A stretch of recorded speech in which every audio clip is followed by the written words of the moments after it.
man on his knees is Hal Jordan. A man who has lost everything to one insane villain's dream of conquest.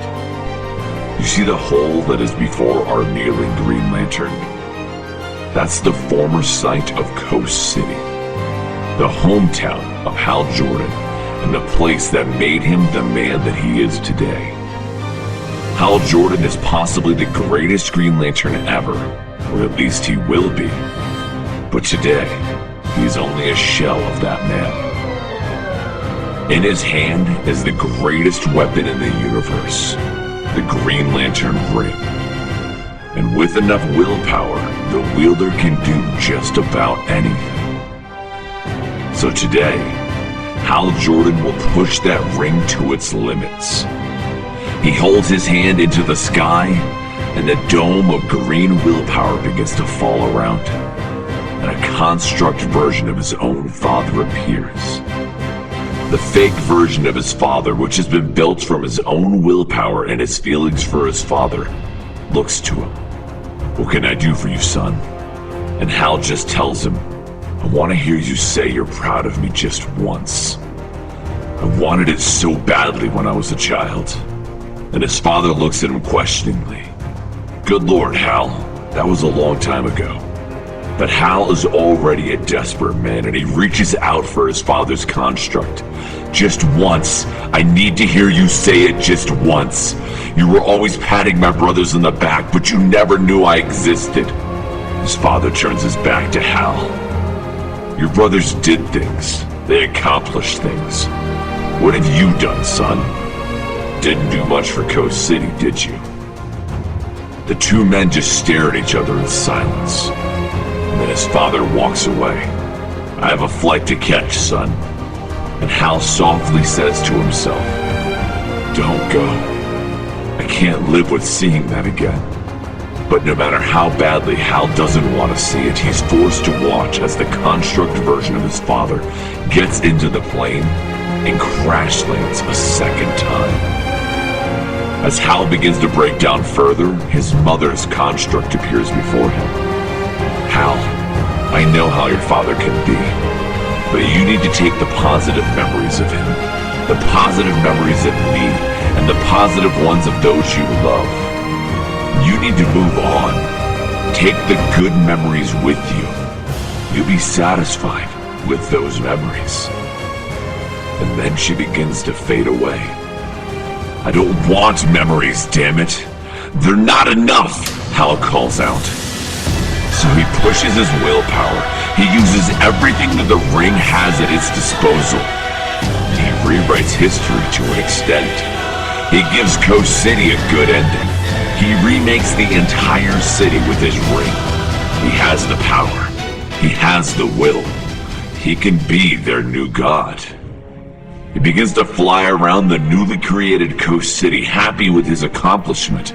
An entire city reborn with his sheer willpower. He even sees his old. They exchange a few words, and he even gets to kiss her one last time. He then goes to his home where his father is sitting at the table sipping on his coffee like he did every morning. "Everyone here appreciates what you did, son. I guess I never said this, and maybe I should have a while ago. But son, I'm... And then he begins to fade away. And then the entire city begins to fade away. Hal looks around as everything's beginning to vanish around him. "No! No! No!" he cries out as the only thing that remains is the hole in the ground that was once his city. "It's not fair! My charge is gone!" And then a Guardian's projection appears before him. "Hal Jordan of Earth, you have used your ring for personal gain. You will report to Oa for disciplinary action." But Hal shoves his ring into the projection of the Guardian's face. "I want more power! And I can get it by drawing it off of your projection. I'll be coming back to Oa, all right. But you're not gonna like me when I get there." Grief-stricken and out of his mind, Hal Jordan begins his warpath towards Oa, removing any Green Lantern threat in his path. When the Green Lanterns that he defeats ask him why he would fight against those that made him, his simple response is that this turned him into a slave of the Guardians, and all he has to show for it is a hole in the ground. But for every Green Lantern he does defeat, he takes their ring, doubling and then tripling and then quadrupling his own power. He even went as far as to remove the hands of the Green Lanterns who fought against him taking their rings. And eventually, he reached Oa, where Kilowog was standing waiting for him. But at this time, he had 2 hands full of rings, and there was no way to stop him. With Kilowog defeated at his feet, he reached the Guardians, and they gave him one chance to surrender. But Hal Jordan just laughed at them. I've defeated everyone in my way, and I'm going to surrender now? Then you leave us no options, the Guardians inform him, and they call forth the Central Power Battery. And out of the battery steps one of its many prisoners, Sinestro. As he walks towards Hal Jordan, he prepares to battle. And Hal looks at Sinestro. Get out of my way, or I will kill you. But Sinestro laughs. Will you now? Don't kid yourself, Jordan. You are one of the good guys. You won't harm me. So Hal blasts Sinestro with the power of all of his rings. I don't want you to assume that I defeated you with all of this power, though. And he drops all of the rings except for his own. Let's fight on fair terms. 1 ring each. And Sinestro just smirks. Let's.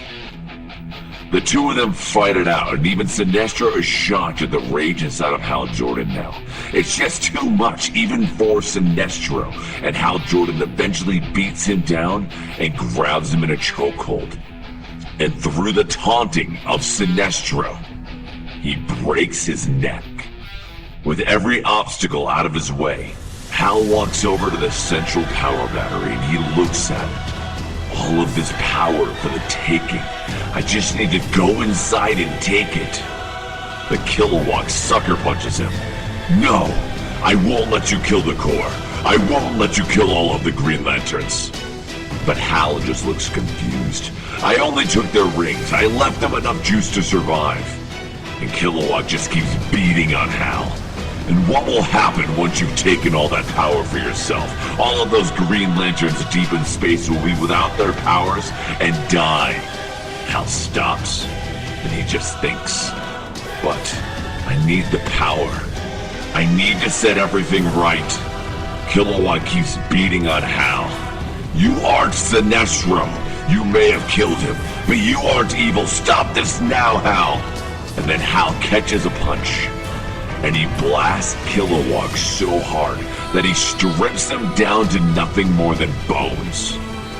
He falls to his knees and he removes his ring. I don't deserve this anymore. The Guardians approach him from behind as he says that, and they nod, agreeing with him. But he looks to them and he tells them, it's too late for me. It's too late for you. There's no turning back now. What's going to happen is going to happen. It has to. And with that, Hal flies straight into the Central Power Battery. The Guardians go into panic mode as the battery begins to supercharge, and they turn to Ganthet.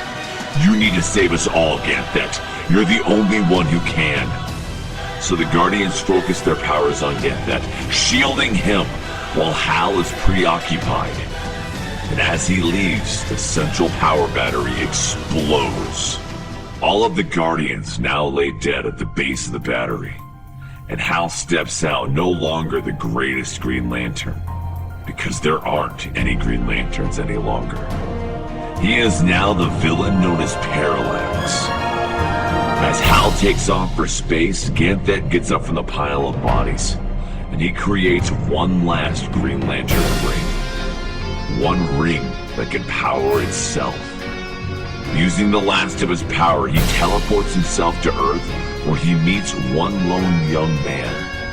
And Ganthet hands him the ring, and he puts it on. And this is how he becomes the last Green Lantern, the Torchbearer, known as Kyle Rayner.